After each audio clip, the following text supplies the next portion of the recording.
Vamos começar agora a estudar os campos conservativos. Nesta aula a gente vai aprender, basicamente a verificar, que um campo é conservativo na força bruta, seguindo a definição, que é a seguinte, ó. Um campo vetorial é dito conservativo, se existe uma função escalar, ou seja, f de um domínio, por exemplo, R2 ou R3, de modo que quando você faz o gradiente dessa f escalar, ela coincide com esse teu campo f, tá? Ou seja, um campo ele é conservativo se é o campo gradiente de alguma função f. E essa função f, é chamada de função potencial. Essa função f pequena, tá? É chamada de função potencial para o campo f grande. Aí, vamos começar, já ilustrando como é que você faz, para verificar que um campo é conservativo. Supõe que você tem esse campo aqui. Vamos verificar que ele é conservativo. O método ele consiste do que é conhecido por integração parcial. E consiste do seguinte: o que é que a gente tem que fazer? Deixa eu colocar aqui para a gente perceber o que a gente tem que fazer. Queremos encontrar uma função f de x, y, ou seja, uma função de duas variáveis, uma vez que quando a função tem duas variáveis, o gradiente dela é um vetor de duas variáveis, Aí faz sentido coincidir com esse campo aqui, que é um campo de duas variáveis, Então, por exemplo, se o campo fosse dado em três variáveis, você ia querer uma função f de x, y, z com três variáveis para que quando você tome o gradiente, isso coincida com o campo. Então, o que é que a gente quer fazer? A gente quer encontrar um f de x, y, tal que, quando você pegue o gradiente dessa função f de x, y, ela coincide com o teu campo f de x, y. Então, se você tem tal f, tal função f, você vai ter o quê? O que é que essa igualdade aqui significa? Ela significa que, por definição do campo gradiente, df dx, df dy, isso vai coincidir com o teu campo, ou seja, 6x mais 5y, 5x mais 4y, tá? E daí, se esses dois vetores coincidem, então as coordenadas devem coincidir. E daí a gente monta o seguinte sistema: df dx igual a 6x mais 5y e df dy igual a 5x mais 4y. E o que a gente tem que fazer? A gente tem que encontrar uma solução desse sistema, ou seja, encontrar a partir desse sistema a tua função f, a tua função f pequena, que seria a função potencial. E daí, agora vocês vão entender por que é que o método é chamado de integração parcial. Exatamente porque a gente vai fazer integrais parciais. Observe o seguinte, ó, eu vou pegar essa primeira equação aqui, ó. Uma observação é que não precisa ser a primeira, Você pode começar a fazer toda a conta que eu vou fazer aqui com a segunda variável, só tendo atenção, a que variável é que você vai começar a fazer a integral. Nesse caso, eu estou pegando essa primeira. Então, eu vou integrar ela parcialmente com respeito a x, tá? Então, vamos lá. Eu vou aplicar a integral nos dois lados dessa equação. Vai ficar a integral de df dx vai ser igual à integral de 6x mais 5y dx. Beleza? E aí, o que é que você vai fazer agora? Quando você integra parcialmente essa f, essa derivada parcial aqui da f, isso vai te retornar uma f de xy mais uma função g de y. Por que que aparece essa função g de y aqui que você não tem nada sobre ela até agora? Simplesmente porque quando você passa o operador derivada parcial para você retornar a essa expressão aqui de df dx, quando você passa o operador derivada parcial com respeito a x, se você tiver uma função aqui que depende de y, essa função vai sumir, Porque a gente sabe que na derivação parcial, por exemplo, com respeito a x, você observa a variável y como constante. Então você consegue retornar para a própria derivada parcial de f com respeito a x. Então a primitiva dessa derivada parcial com respeito a x que sai daqui, né, te gera uma constante, né, digamos assim, que é dependente de y. E essa constante dependente de y é uma função de y. Então o resultado que sai é esse, tá? Aí eu vou fazer assim. Esse outro lado aqui eu vou fazer a integração, né? Por um lado você conseguiu isso aqui, e por esse lado aqui você vai conseguir o seguinte, né? Quem é a integral de 6x com respeito a x? Isso é 3x elevado ao quadrado. E quem é a integral de 5y com respeito a x? Isso é mais 5xy, né? O y é visto como constante, né? Porque você só está integrando em x, tá? E daqui sairia, né, uma constante, né? Aí eu vou fazer assim, ó. Ao invés de chamar de g, eu vou chamar isso aqui de h por um momento, só para vocês entenderem o que eu vou fazer, né? Aqui sairia uma certa constante. Aí eu vou fazer assim, ó. Eu vou pegar essa h e vou juntar com essa constante, né? Eu vou jogar ela lá para o outro lado, né? Então eu vou ficar com o seguinte, ó, só por um momento. Eu vou ficar com f de xy igual a 3x ao quadrado mais 5xy mais c menos h de y. Aí, a esse termo aqui, eu vou denotar por uma nova função g de y. Tá? Então eu vou sumir com ele. Para não ficar carregando constante e uma outra função com sinal negativo, eu chamo simplesmente de uma nova função. Tá? Então você vai ter o seguinte, ó, 3x ao quadrado mais 5xy mais g de y. Então, beleza. No fim das contas, o que é que eu quero que você preste atenção quando você faz isso?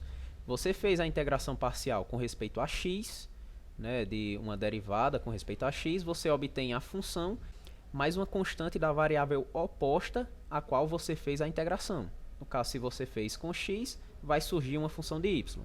Se você tivesse começado com a segunda equação e tivesse feito a integral em y, você obteria uma h de x, né?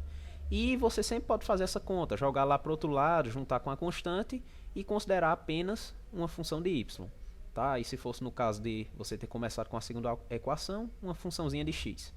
Então, a gente consegue isso. Aí agora, veja que para determinar a tua função f, você só precisa achar quem é essa g de y aqui. E daí o que é que a gente vai fazer? A gente observa que isso é um sistema, né? Então a gente pode utilizar em algum momento essa equação. Para a gente utilizá-la, a gente tem que ter a derivada parcial de f com respeito a y. Então, eu vou pegar essa expressão, né, daqui para cá, né, eu já vou pegar essa e vou derivar em y. Derivar parcialmente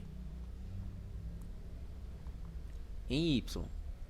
Quando você faz isso, né, você vai ter essa equaçãozinha aqui, né, eu já vou colocar ela, ó, vai ficar assim, ó, 5x mais 4y vai ser igual a df dy, né, ou seja, eu fiz essa igualdade e derivando essa expressão aqui, né, isso é o mesmo que derivar essa expressão aqui, né, com respeito a y. Então, esse x, 3x ao quadrado, ele vai sumir, né, porque é visto como constante com respeito a y.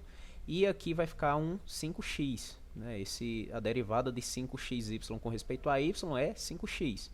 E a função g, ela depende de y. Como ela só depende de y, a derivada parcial de g com respeito a y é a mesma coisa que a derivada ordinária, né? Ou seja, é a mesma coisa que g' de y. Né, uma vez que essa g só depende de y, é uma função de uma variável. Então, a gente tem essa igualdade aqui, e daí agora a gente pode obter quem é g' de y. Então, g' de y é igual a 4y. Por quê? É só olhar aqui, ó. A gente não tem a igualdade, essas igualdades.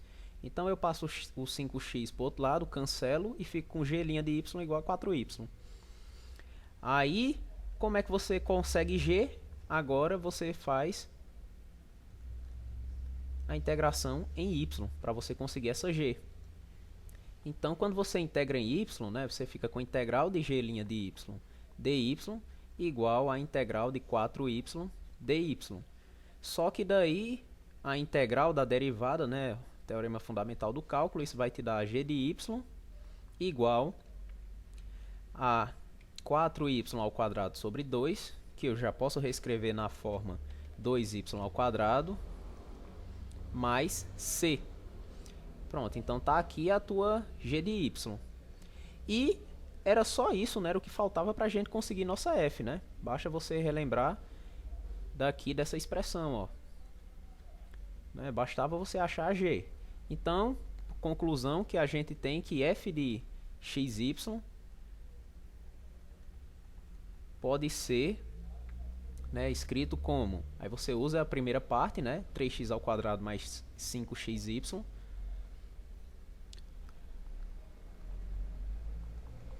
mais a função que faltava, né, que era a nossa g de y, que a gente determinou bem aqui, ó. Então, mais 2y ao quadrado mais c. E daí observe o seguinte, isso aqui, né, você pode variar essa constante à vontade, né? Na verdade, por meio dessa constante você tem uma família de potenciais, né? O que é que eu estou querendo dizer com isso? Que variando essa constante aqui, você pode escolher qualquer um, né? Qualquer um desses aqui, né, você vai fazer a conta e você vai verificar que vai cumprir, né, que o gradiente dela vai coincidir com o campo. Você pode testar aí, qualquer constante que você colocar, você sempre vai conseguir. Né? Então a gente pode escolher, né, como a gente quer uma, né, escolha c igual a 0. Geralmente a gente vai fazer essa escolha. E você tem, né, a sua função potencial desejada, que é f de xy igual a 3x² mais 5xy mais 2y ao quadrado. Aí, beleza, tá aí a nossa função potencial. Se a gente conseguiu, isso implica que o campo é conservativo, né? Então, a gente conseguindo a função potencial, cai na definição, o campo é conservativo. E daí, só para você ter certeza do que eu não estou falando besteira aqui, um exercício é que você pegue essa f daqui que a gente achou e verificar, né, que o gradiente dela coincide exatamente com o campo, tá? Você faça isso aí como exercício e veja que essa técnica aí de integração parcial realmente funciona. Agora veja o seguinte, né? Tudo funcionou direitinho, né? Contudo, será que sempre dá certo? Será que toda vez que eu tentar fazer essa conta vai funcionar?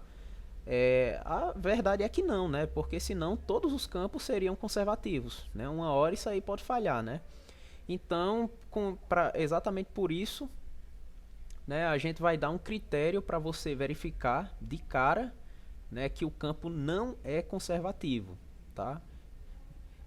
Eu vou começar com um teorema que ele diz o seguinte: se você tem uma função f, né, ele está dividido em duas partes, mas é porque o primeiro é para o campo em R2 e o segundo é para um campo que está em R3. Mas a demonstração é bem análoga, então eu só vou fazer, por exemplo, a primeira, tá? Se você tiver um campo f de xy com equações, né, com equações das componentes, né, p e q, e ele for conservativo, ou seja, eu já estou começando o teorema com a hipótese de que o campo é conservativo, tá? E p e q eles têm derivadas parciais de primeira ordem contínuas, então a conclusão é que essas derivadas aqui devem coincidir, né? dp dy coincide com dq dx. E no caso de três variáveis, a mesma coisa, né? Você tem um campo de três variáveis e supõe que ele é conservativo, tá? A gente está supondo que é conservativo. Se as suas funções componentes têm derivadas parciais de primeira ordem contínuas, então vai valer essas igualdades aqui, ó. dp dy vai coincidir com dq dx, dq dz vai coincidir com dr dy, e você vai ter dp dz coincidindo com dr dx. Tá? Eu só vou mostrar o primeiro item, o segundo você pode se inspirar nas contas que eu vou fazer aqui e fazer da mesma forma. Tá? Então, demonstração de 1 é simplesmente, né, se f é conservativo, qual é a definição? Né? Então, existe, né, uma função potencial, que é a função f de xy, nesse caso o campo é de R2, então a função tem duas variáveis. De modo que quando eu pego o gradiente dessa f, ela coincide com o campo. Tá? Mas o que é que isso significa, né? Se o gradiente de f coincide com o campo, significa que df dx, df dy, né, vai coincidir com as equações do campo, que é p e q. Tá? São p e q de xy, mas eu só vou colocar assim. P e q, vocês entendem, né, que eles estão, né, são funções de duas variáveis. Aí, com isso, a gente obtém o sistema, né, df dx, df dy, isso igual a p e aqui igual a q. Aí aqui eu vou colocar o xy, tá? xy e aqui xy. Aí, o que é que você usa? Você vai fazer, né, as derivadas da igualdade.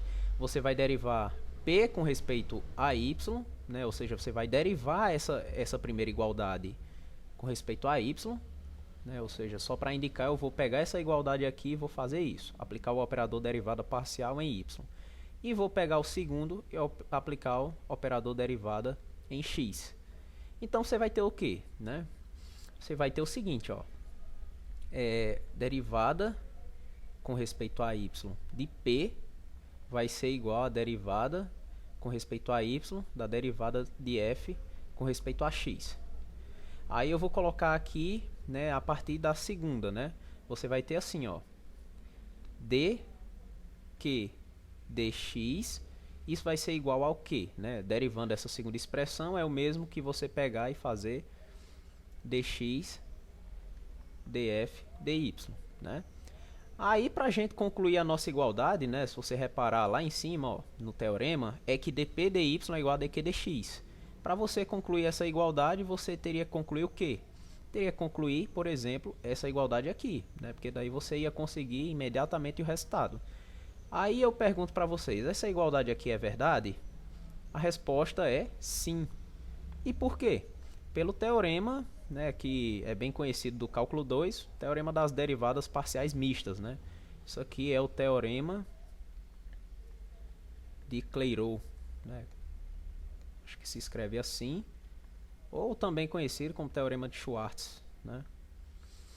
Então, o teorema de Schwartz afirma exatamente que essas derivadas aqui com f, né, que são mistas, elas coincidem. Portanto, né, vai coincidir dp dy com dq dx. E daí a gente conclui o item 1. Né? O item 2 você usa a mesma ideia. Tá? Vai também utilizar o teorema de Schwartz. Aí, o que eu tenho a dizer é que esse teorema é base, né, para um critério interessante para você dizer se um campo não é conservativo. Porque veja o que é que o teorema afirma. Ó. Se a gente sabe que o campo é conservativo e as P e Q cumprem isso, né, ter derivada contínua, então vale essa igualdade. Então o que é que a gente usa? A gente usa a contrapositiva desse teorema. Contrapositiva. O que é a contrapositiva? É você negar essa igualdade. Se você nega ela, então você nega, né, a sua hipótese. Ou seja, se não vale essa igualdade, então o campo vetorial, aí você bota um não bem aqui, não é conservativo.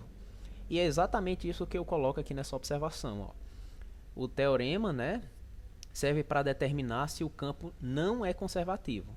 Em especial, né, eu digo aqui para vocês que Isso aqui, esse teorema, ele não serve para você determinar se o campo é conservativo. Ele não serve exatamente porque a gente já começa supondo que o campo é conservativo. Mas ele dá origem a esse critério interessante para dizer que o campo não é conservativo. E como é que você usa? Você verifica se dp dy é diferente de dq dx. Se isso aqui for verdade, se forem diferentes, então o campo, né, ele não é conservativo. Tá? Então é assim que você deve utilizar esse critério. Verifica se essas derivadas são diferentes, então você conclui que o campo não é conservativo. Aí me pergunte, e se forem iguais? Aí você não conclui nada. Né? Então deixa eu colocar aqui, se forem iguais, não se conclui nada. Tá? Não invente de dizer que é conservativo, não. Você não conclui nada caso sejam iguais. Aí a mesma coisa vale para 3 variáveis. Né? Lembre que aqui na parte do teorema para 3 variáveis você consegue 3 igualdades. Se alguma delas, né, por isso que eu coloquei um ou aqui, se alguma dessas igualdades não for verdade, então o campo de R3 ele não é conservativo. Então é assim que você utiliza esse resultado.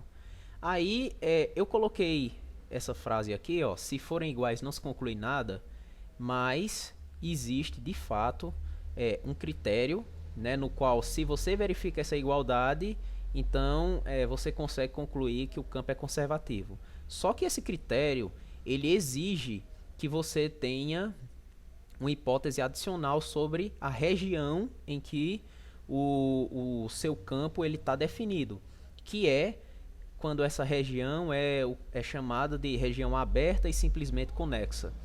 Né? E como isso é bem específico, né? E também, assim, fora as regiões bem triviais, né? Não é tão simples verificar que uma região é simplesmente conexa. Né? Exemplos simples são, por exemplo, R2, né? O R3, o R2 e o R3 com menos uma quantidade finita de pontos, por exemplo, um cilindro, mas assim não são regiões que são fáceis de determinar se tem essa propriedade, tá? Em geral, então eu não vou comentar esse resultado. De fato, a gente para olhar se o campo é conservativo, a gente vai se ater, né, a utilizar esse método aqui da integração parcial. Né? A gente vai exibir explicitamente a nossa função potencial f, né, para verificar se é conservativo. Quando a gente desconfiar que não é conservativo, ou a gente já pode até começar a conta verificando se essa igualdade aqui ela é verdade ou não, né? Aí a gente pode utilizar esse critério aqui para dizer que o campo não é conservativo. Mas, em geral, se você concluir só essa igualdade aqui, nada a se dizer, tá bom? Então, a gente vai fazer aqui um exemplo. f de xy igual a 4x mais 3y, 2x mais 3y. É conservativo? Né? Então, vamos responder essa pergunta. Né? A gente poderia tentar começar pela integração parcial, mas eu acho que uma boa ordem de se fazer as coisas é você verificar se vale essa equação aqui, ó, se dp dy é igual ou se é diferente de, se é igual ou diferente que dq dx, onde o teu p é esse e o teu q é a segunda entrada, né, a segunda equação do campo. Aí veja só, quem é a derivada parcial de q com respeito a x? 2. E quem é a derivada de p com respeito a y? 3. Basta olhar para cá, né, só tem 3y e aqui 2x, né? Por isso que dão esses resultados. Então, o que é que a gente conclui? A gente conclui que eles são diferentes. E o que é que isso implica? Pela observação que eu falei, o campo não é conservativo. Aí, caso desse igual, o que é que você deveria fazer? Se tivesse dado igual, aí você tentaria fazer o método da integração parcial para ver se é conservativo, tá? Então a gente pode até estabelecer isso, né? Se derem diferentes, conclusão, campo vetorial não conservativo. Se der igual, aí você tenta fazer a integração parcial, né? E ver se você consegue achar a função potencial. tá? Então, por hoje, né, nós falaremos apenas disso.